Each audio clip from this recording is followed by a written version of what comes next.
पिता और पुत्र और पवित्र आत्मा के नाम पर। प्यारे भाई और बहनों, आज हम वर्ष का 23वां सप्ताह में प्रवेश करते हैं।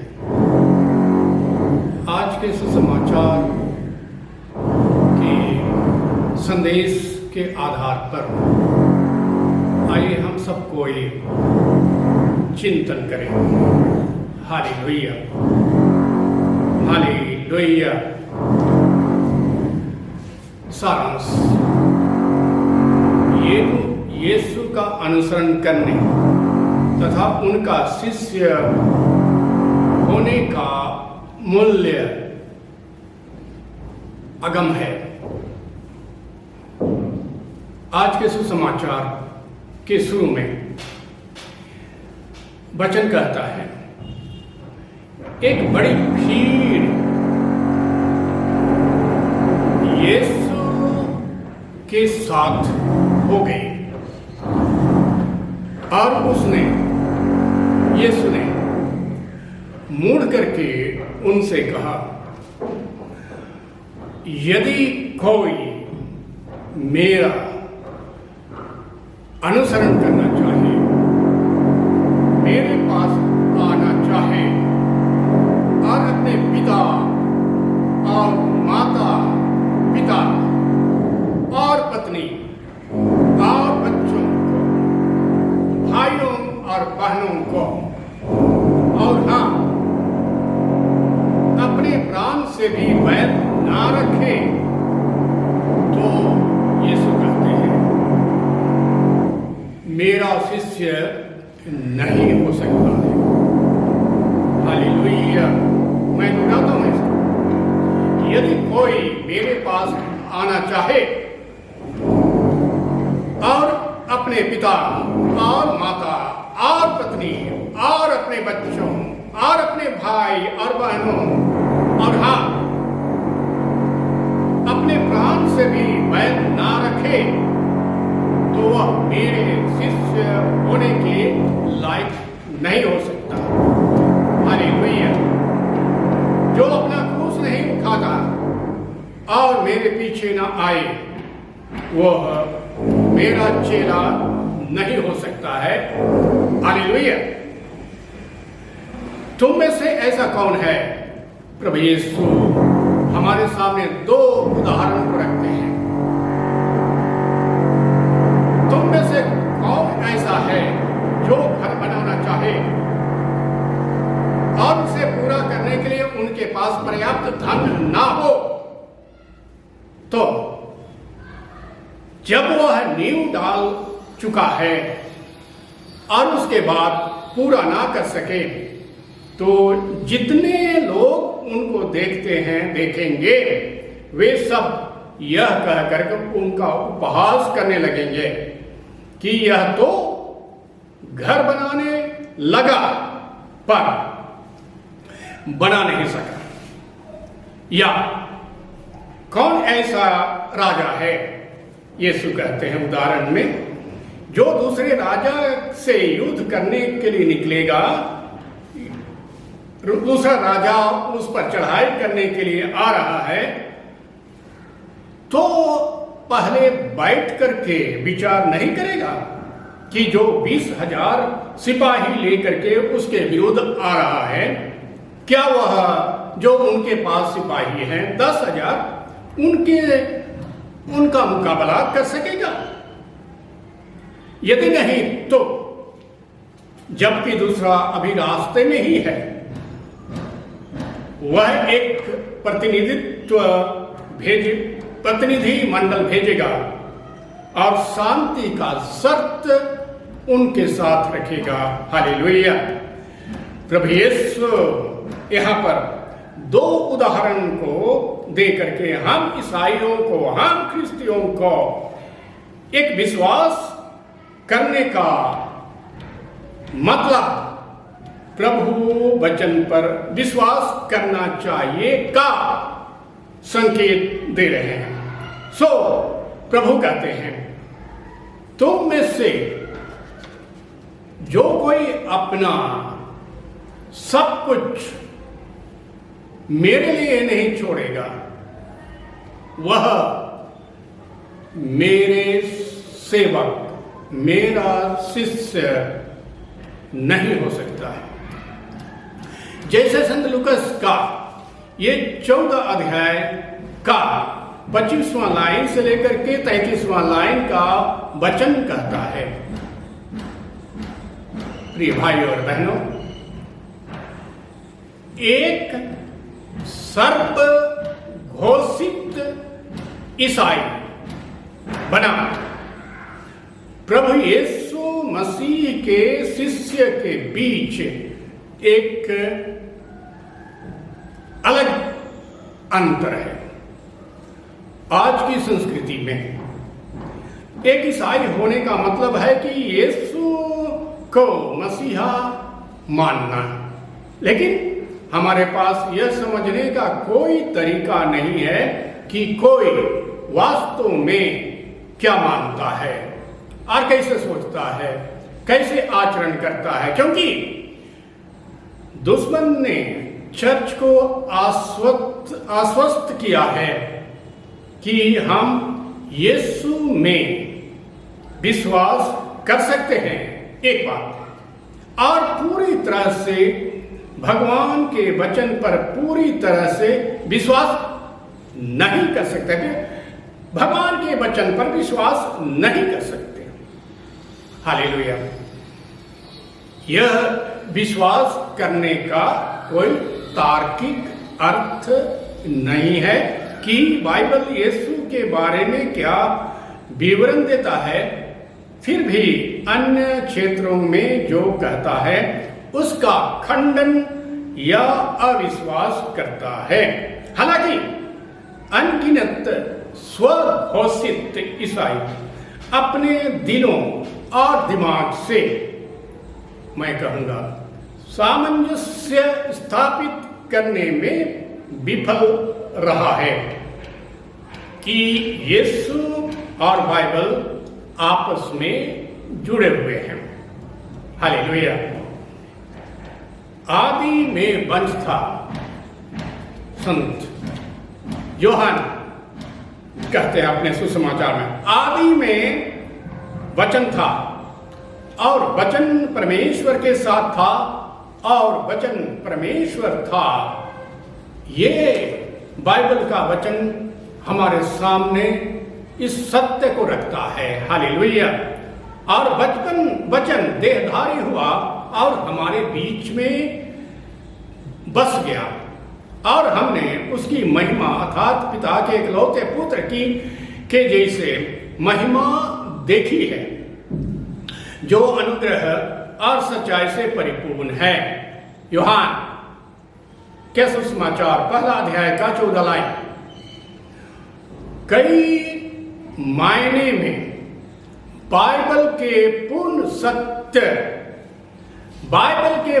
सत्य होने के साथ कई लोगों का संघर्ष गर्भ के लिए नीचे आता है, क्योंकि पवित्र शास्त्र आत्मा को दोषी ठहराता है और एक व्यक्ति को नरक में जाने की निंदा करेगा यदि वह अपने कार्यों को स्वीकार करने में विफल रहता है।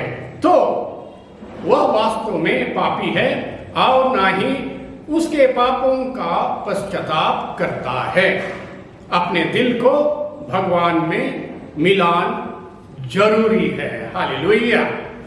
क्योंकि परमेश्वर का वचन जीवित और सक्रिय है और किसी भी दोधारी तलवार से भी तेज है, जो जीव और आत्मा और जोड़ों और गुद्दों के भेद को भेदता है और मन के विचारों और अभिप्रायों को भेदता है, और कोई प्राणी उससे उसकी दृष्टि से छिपा नहीं, वरन जिसको हमको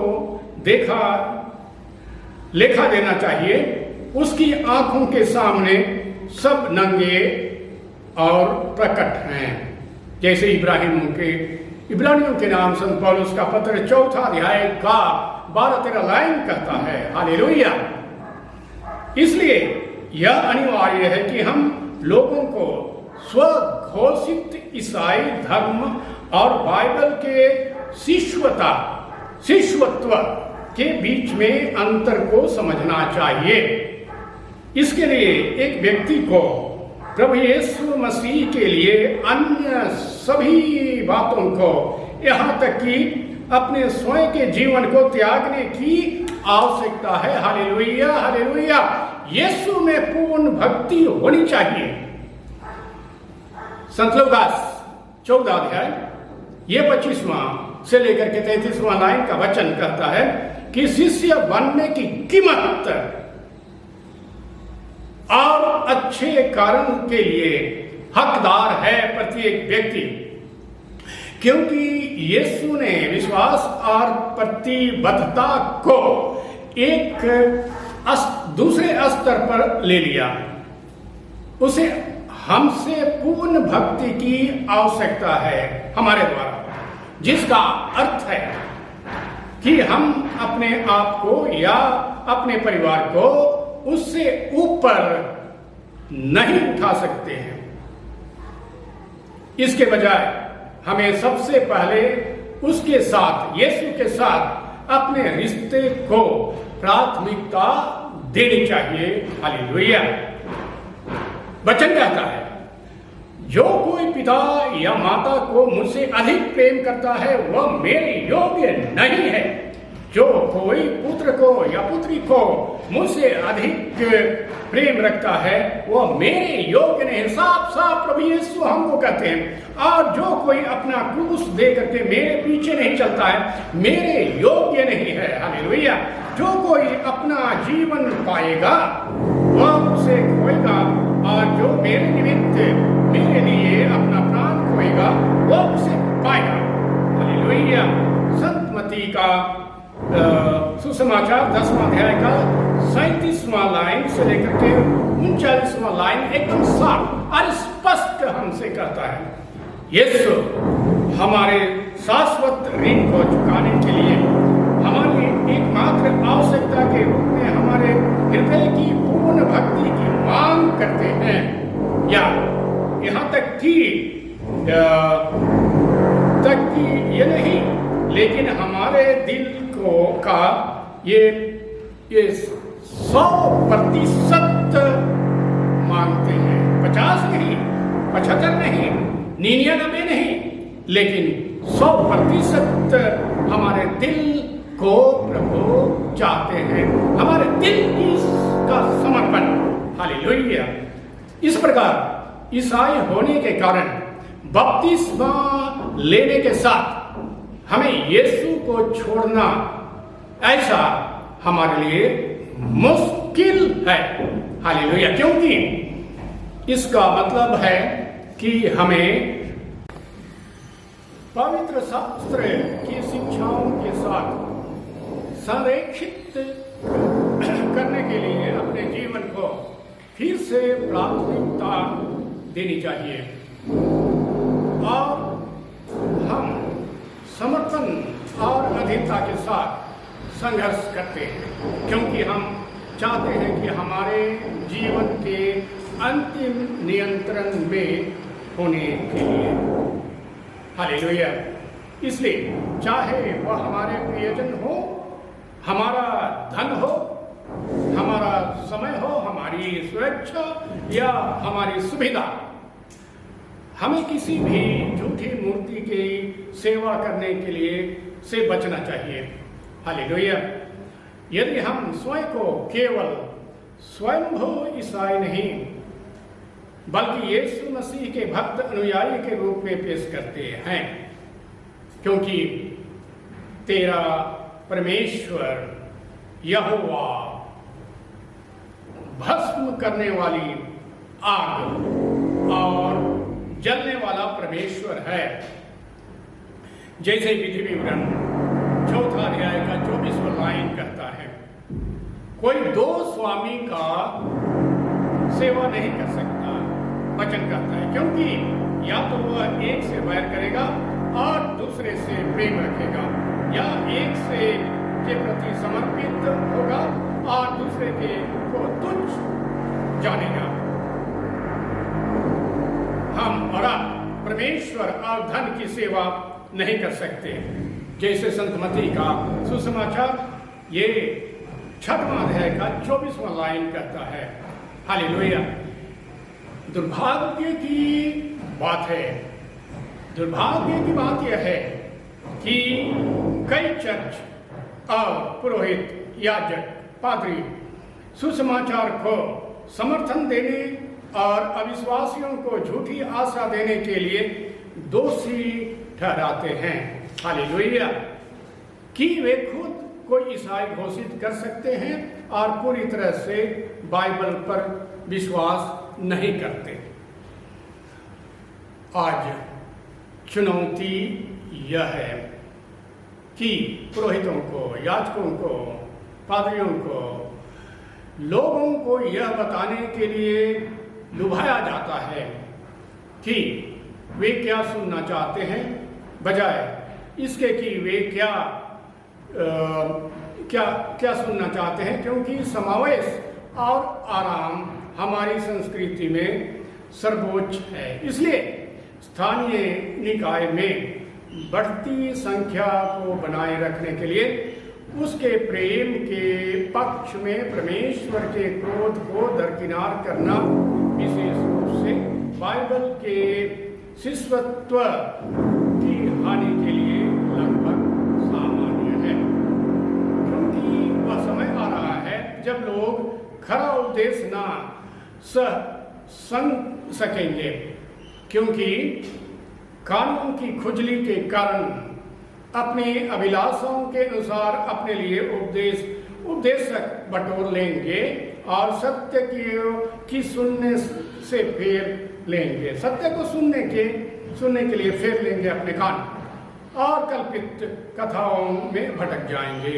हालेलुया, हालेलुया। इसके बारे में आइए हम सोचें। पवित्र शास्त्र के पूर्ण सत्य में शिष्यत्व की गहरी जड़ें विकसित करने का क्या उद्देश्य है? यदि हमें केवल ईश्वर के प्रेम और अनुग्रह की आवश्यकता है, हालांकि अगर हमें बस इतना ही चाहिए, तो क्या यह अपने आप में किसी भी मूल्य का है? क्या इसका कारण यह नहीं है कि परमेश्वर का प्रेम और अनुग्रह इतना अद्भुत है क्योंकि पापियों के प्रति उसका क्रोध इतना उग्र और सर्वभक्षी है? हालेलुया। दूसरे शब्दों में, परमेश्वर को अपने दिव्य चरित्र, उसके क्रोध और उसके प्रेम के दोनों पहलुओं के प्रति सच्चा होना चाहिए, और कलवारी का क्रूस वह पुल है, वह वृक्ष है जो दोनों को यीशु के रक्त के माध्यम से जोड़ता है। हालेलुया। जैसा कि पवित्र के पुराने और नए नियमों में उल्लेखित है, शिष्य होने का मूल्य है हमारे हृदय की पूर्ण भक्ति और अतिरिक्त यीशु ने अनुशंसा की है कि हम प्रतीक्षा करें और उसके उद्धार से के मुक्त उपहार को स्वीकार करने से पहले उसकी कीमत को जाने, गिने। क्यों? क्या वह नहीं चाहता कि हम उसके सुसमाचार संदेश का तुरंत उत्तर दें? जवाब हाँ में है, लेकिन पहले पूरी तरह से हम विचार करना चाहिए। यीशु संत लूकास 14 अध्याय का 25वां से लेकर के 33वां लाइन में निर्माण और सैन्य दोनों दृष्टिकोणों से दो उदाहरण देते हैं। सावधानी पूर्वक विचार करें हम, और समझ के साथ के बाद एक बुद्धिमान और निर्णय लेने के लिए सभी तथ्यों का मूल्यांकन करने के महत्व पर हम विचार करें। आध्यात्मिक दृष्टिकोण से यह सुनिश्चित करने में मदद करता है कि हमारे उद्धार के निर्णय अच्छी तरह से सुचित, प्रामाणिक और उचित धार्मिक आधार पर निर्मित है। हालेलुया। जब हम सच्चे दिल की मजबूरी और स्पष्ट समझ से मसीह का अनुसरण करने का निर्णय लेते हैं कि परमेश्वर का वचन 100% पूर्ण सत्य है, तो हम अपने क्रूस को उठाने और उसका अनुसरण करने के अपने निर्णय को छोड़ने की संभावना कम है। हालेलुया। हर कोई जो मुझसे कहे प्रभु हे प्रभु, स्वर्ग के राज में प्रवेश नहीं करेगा, परंतु वह जो मेरे स्वर्ग में रहने वाले पिता की इच्छा को पूरी करेगा वह स्वर्ग जाएगा। इसके अलावा यीशु की व्यक्तिगत विश्वास और पश्चाताप से रहित स्थानीय चर्च के संबंधित होने में हमारी कोई दिलचस्पी नहीं है। इसके बजाय वह हमसे अपेक्षा करता है कि हम अपनी असफलताओं को पहचानें, अपनी गलतियों को स्वीकार करें, अपने पापों का पश्चाताप करें और दूसरों के साथ सुलह की तलाश करें, ताकि यह साबित हो सके कि उसके सामने हमारा आसन विनम्र, वास्तविक और उसके अधिकार के प्रति श्रद्धावान है। हालेलुया। केवल तभी हम उद्धार के प्रति आश्वस्त हो सकते हैं और परमेश्वर के परिवार के संबंधित हो सकते हैं। Hallelujah, hallelujah, hallelujah, hallelujah, hallelujah.